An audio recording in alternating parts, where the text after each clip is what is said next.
वसईच्या संघर्षकन्या आमदार माननीय स्नेहा दुबे पंडित यांची वसई विरार महानगरपालिकेच्या हद्दीतील शेअरिंग रिक्षा सोबत मीटर रिक्षा 15 नोव्हेंबर पासून सुरू होण्याची मागणी मान्य।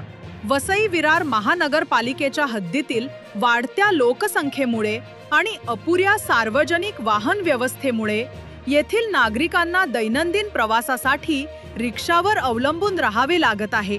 मात्र संपूर्ण वसई विरार शहरात अद्यापही मीटर रिक्षा नसल्याने शेअर रिक्षाशिवाय अन्य पर्याय राहिलेला नाही।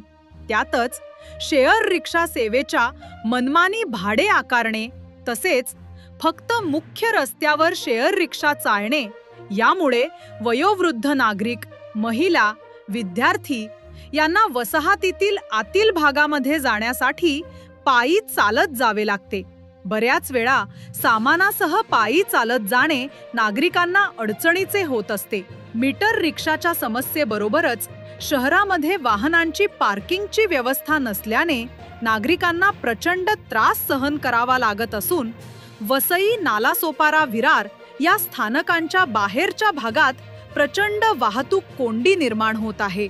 परिवहन मंत्रावर झालेल्या बैठकीत सविस्तर चर्चेनंतर 15 नोव्हेंबर पासून वसई विरार शहरात मीटर रिक्षा सुरू करण्याचे अध्यक्ष संबंधित अधिकाऱ्याला दिले गेले।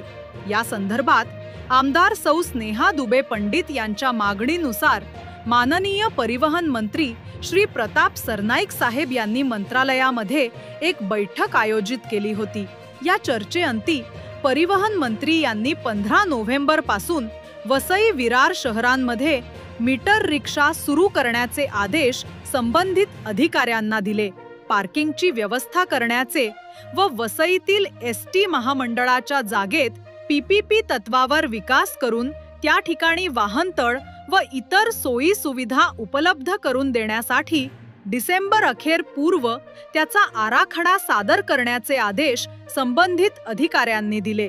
या बैठकीला आमदार माननीय स्नेहा दुबे पंडित यांच्यासह वसई विरार शहर महानगरपालिकेचे आयुक्त माननीय मनोज कुमार सूर्यवंशी, अतिरिक्त परिवहन अधिकारी भरत कळसकर, महाव्यवस्थापक MSRT माननीय दिनेश महाजन, उपप्रादेशिक परिवहन अधिकारी वसई माननीय सोनाली सोनार, मीरा भाईंदर वसई विरार पोलीस आयुक्तालयाचे उपायुक्त माननीय अशोक विरकर, अतिरिक्त पालिका आयुक्त माननीय दीपक सावंत हजर होते।